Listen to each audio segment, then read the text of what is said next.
प्यारे बच्चों नमस्कार। आज की ऑनलाइन क्लास में आपका स्वागत है।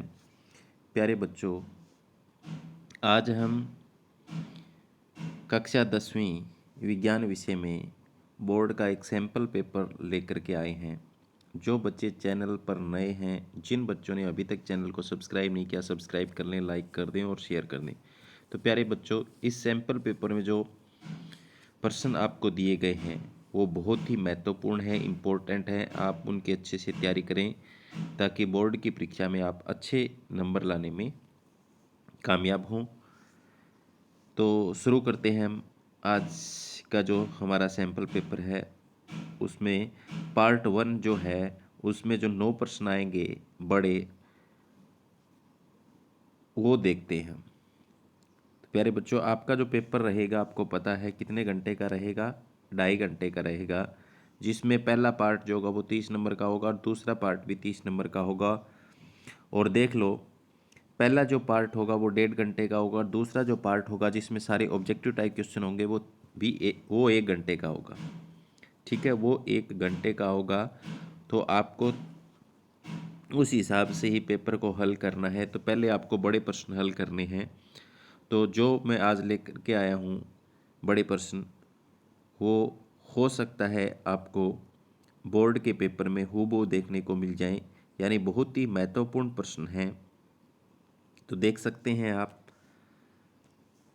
पहला जो खंड ए है यानी सेक्शन ए भौतिक विज्ञान का होता है, जिसको फिजिक्स कहते हैं।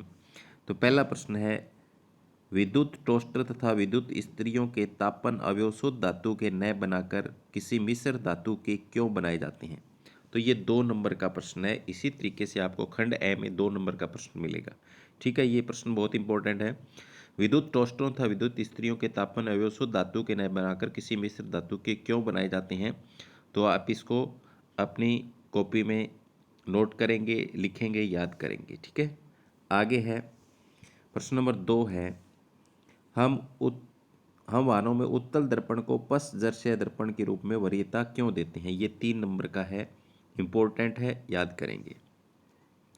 आगे है प्रश्न नंबर 3, विद्युत मोटर का नामांकित आरेख खींचिए, इसका सिद्धांत कार्यविधि स्पष्ट कीजिए, विद्युत मोटर में विभक्त वलय का क्या महत्व है? तो प्यारे बच्चों, ये 5 नंबर का प्रश्न है, ये इंपॉर्टेंट है।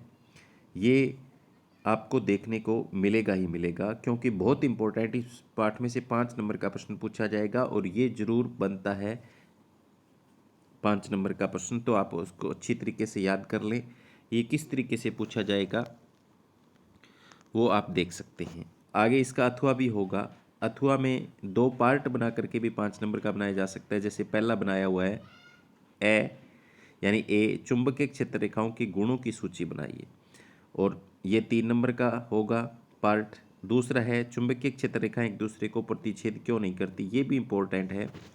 तो ये दोनों प्रश्न जो है 5 नंबर के इस पार्ट से, वो प्यारे बच्चों आप अच्छी तरीके से याद कर लें। आगे चलते हैं नेक्स्ट खंड ब पर। खंड ब में क्या है? केमिस्ट्री का पार्ट है, रसायन विज्ञान का पार्ट है। उसी तरीके से इसमें भी 10 नंबर का होगा। उसमें पहला 2 का, 3 का, फिर 5 का, 10 नंबर का हो गया ना। इसमें भी पहला प्रश्न 2 का होगा, जब लोहे की कील को कॉपर सल्फेट के विलयन में डुबोया जाता है तो विलयन का रंग क्यों बदल जाता है? तो प्यारे बच्चों, विस्थापन अभिक्रिया होती है इसमें, तो वो आप देख लेंगे, याद कर लेंगे इसको नोट करके। तो आगे है इसके बाद में 3 नंबर का, प्लास्टर ऑफ पेरिस का रासायनिक नाम, रासायनिक सूत्र। प्लास्टर ऑफ पेरिस के कोई 2 उपयोग भी लिखो। तो इसकी जगह आप दाउन सोडा का रासायनिक नाम, सूत्र, उपयोग ऐसे भी आ सकता है। तो इस तरीके से इस पार्ट में से पूछा जाएगा। तो 3 नंबर का प्रश्न पूछा जाएगा इस पार्ट में से, आप नोट डाउन कर लें। इस तरीके का देखने को आपको मिलेगा। आगे है 5 नंबर का प्रश्न, छठा प्रश्न, मेंडलीव की आवर्त सारणी का उपयोग निम्नलिखित तत्वों के ऑक्साइड के सूत्र का अनुमान कीजिए। तो ये 5 नंबर का है, इंपॉर्टेंट है, याद कर लें। और इसका अथवा भी मिलेगा। अगर ऊपर वाला आपको नहीं आता है तो इसका अथवा मिलेगा, वो कर सकते हैं आप। न्यूलैंड्स के अष्टक सिद्धांत की क्या सीमाएं हैं? मेंडलीव ने अपनी आवर्त सारणी में तैयार करने के लिए कौन सा मापदंड अपनाया? इनको मैं सोल्व नहीं करवा रहा, आप खुद से इनको याद करेंगे। तो प्यारे बच्चों, 5 नंबर का जो बड़ा प्रश्न होगा उसका आपको अथवा मिलेगा और देखने को मिलेगा, उसमें से एक करना है, या तो ऊपर वाला कर दें या नीचे वाला कर दें, जो आपको अच्छी तरीके से आता है। आगे है तीसरा पार्ट यानी सेक्शन ए, खंड है इसका, जीव विज्ञान का होता है, लाइफ साइंस का होता है, जो भी 10 नंबर का रहता है। तो उसमें पहला प्रश्न, माँ के शरीर में गर्भस्थ भ्रूण को पोषण किस प्रकार प्राप्त होता है, इंपॉर्टेंट है, 2 नंबर का इस तरीके से पूछा जाएगा, याद कर लें। आगे है पुष्प की अनुदैर्ध्य काट का नामांकित चित्र बनाइए, ये 3 नंबर का, यहाँ पर आपसे चित्र बनवा सकता है, एक चित्र जरूर आएगा आपको, तीनों सेक्शंस में से किसी में भी पूछ सकता है वो चित्र, पेपर बनाने वाला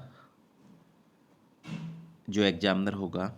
आगे चलते हैं 5 नंबर की तरफ, मनुष्य के उत्सर्जन तंत्र का चित्र बनाकर वर्णन कीजिए और मूत्र बनने की क्रियाविधि समझाइए। तो 5 नंबर का होगा, इसका अथवा भी होगा, ग्लूकोज के ऑक्सीकरण से विभिन्न भिन्न भिन्न जीवों में ऊर्जा प्राप्त करने के विभिन्न पथ क्या हैं। 3 नंबर का हो गया, जाइलम और फ्लोएम के पदार्थों के वहन में क्या अंतर है। तो इस के अंदर मैंने आपको देखो 9 और 3 अथवा 12 प्रश्न दिए हैं। प्यारे बच्चों, ये 12 प्रश्न इम्पोर्टेंट है परीक्षा की दृष्टि से, आप इनको याद करें, अच्छे तरीके से कॉपी में लिख करके देखें। धन्यवाद।